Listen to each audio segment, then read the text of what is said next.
بسم اللہ الرحمن الرحیم۔ السلام علیکم، میں ہوں آپ کا میزبان ساجد گندل۔ آج 8 ستمبر ہے، سال 2021۔ میاں جاوید لطیف بعد نہیں آیا، مریم نواز کی نوکری میں ایک مرتبہ پھر ریڈ لائن کراس کی ہے۔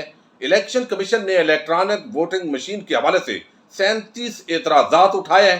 کیا یہ اپوزیشن کے ساتھ مکا کا نتیجہ ہے؟ دونوں خبروں پر تفصیل کے ساتھ ہم بات کریں گے، لیکن شروع میں راولپنڈی رنگ روڈ سکینڈل کے حوالے سے میں ذکر کروں گا۔ عدالت نے ایک اہم فیصلہ جاری کیا ہے۔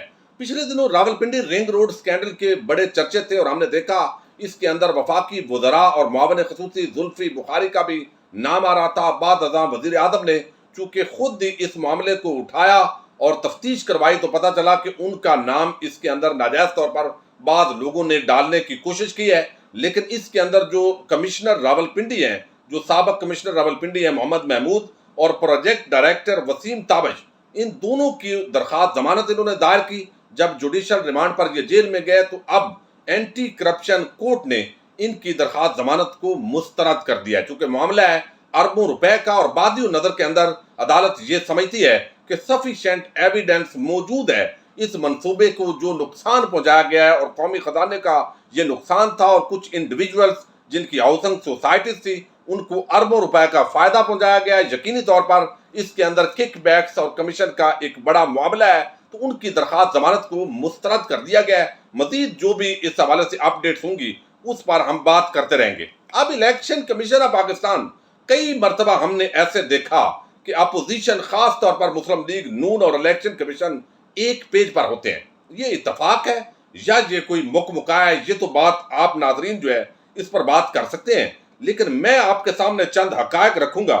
ہم نے ڈسکا الیکشن کے اندر بھی دیکھا، باقی الیکشن کے اندر بھی دیکھا، یہ ساری چیزیں سامنے ہوئی۔ لیکن اب جو معاملہ رکھنے جا رہا ہوں اس کا تعلق ہے جو حکومت چاہتی ہے کہ الیکشن کی اصلاحات ہوں، الیکٹرانک ووٹنگ مشین کا استعمال ہو، تاکہ ہر مرتبہ جو تمام جماعتیں جو بھی جیت جاتا ہے، اپوزیشن کے اندر جو بھی ہاری ہوئی جماعتیں ہوتی ہیں وہ اس پر چڑھ دوڑتی ہیں، احتجاج کرتی ہیں، اس کو سلیکٹڈ کا تانا دیتی ہیں کہ آپ نے دھاندلی کی ہے اور اس معاملے کی وجہ سے ہم آپ کی حکومت کو تسلیم نہیں کرتے۔ اب حکومت نے ایک بڑا کھلے دل کے ساتھ اپوزیشن کو دعوت دی، ایک اصلاحات کی کمیٹی بنی، اس کے اجلاس میں اپوزیشن شریک نہیں ہوتی، حکومت بار بار بلاتی رہی۔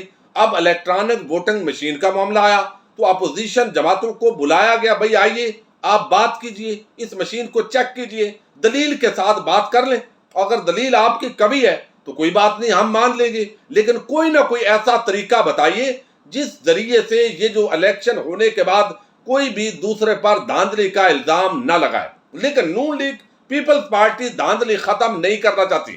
اب الیکشن کمیشن آف پاکستان نے 37 اعتراضات اٹھائے ہیں۔ اس حوالے سے حکومت کے خلاف وہ بھی میدان میں آ گئے کہ یہ پاسبل نہیں ہے، اور کچھ تو ایسے نکات ہیں جس کے بلکہ اکثریت ایسے ہیں کہ آپ کو ہنسی آئے گی، یعنی یہ کام آپ گاڑی میں نہ بیٹھیں، یعنی حادثہ ہو سکتا ہے، یہ ایسی باتیں ہوں گی۔ لیکن میں آپ کے سامنے رکھتا ہوں سوشل میڈیا پر اس وقت لوگ بڑے ایکٹیو ہیں کہ شاید یہ اپوزیشن کے ساتھ مکا لگ رہا ہے، لیکن دوسری طرف جو الیکشن کمیشن نے سینٹ کی پارلیمانی کمیٹی کے اندر الیکشن میں الیکٹرانک ووٹنگ مشین کے استعمال پر 37 اعتراضات کیے ہیں۔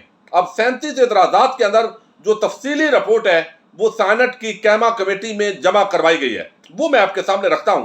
بتایا گیا کہ الیکٹرانک ووٹنگ مشین جو ہے وہ دھاندلی نہیں روک سکتی، یہ ہیک ہو سکتی ہے، مشین کو بآسانی ٹیمپر کیا جا سکتا ہے، اس کا سافٹ ویئر آسانی سے بدلا جا سکتا ہے، یہ مشین الیکشن فراڈ نہیں روک سکتی، ریاستی اختیارات کا غلط استعمال کیا جا سکتا ہے، اس سے نہ بیلٹ بھرنے کا نہ ووٹ کی خرید و فروخت کو روکا جا سکتا ہے۔ اب یہ ساری باتیں ان کی الیکٹرانک ووٹنگ مشین میں نہ ووٹ کی کوئی سیکریسی ہے، نہ ووٹ ڈالنے والے کی، نہ شفافیت، نہ آئندہ عام انتخابات سے پہلے ٹیسٹنگ کا وقت ہے، یعنی 2 سال الیکشن میں رہتے ہیں، اور یہ جو تنخواہیں لینے والا الیکشن کمیشنر ہے وہ کہتا ہے وقتی کام ہے، اس کے لیے تو ان کو ایک آدھی صدی چاہیے۔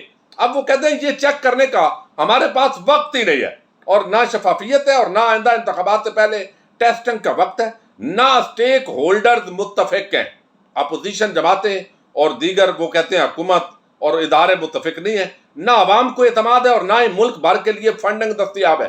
اب عوام کو اعتماد نہیں ہے، یہ بات بھی الیکشن کمیشن کو پتہ لگ گئی ہے۔ اس کے ساتھ ہی انہوں نے کہا ہے کہ الیکٹرانک ووٹنگ مشین پر بیلٹ پیپر کی مناسب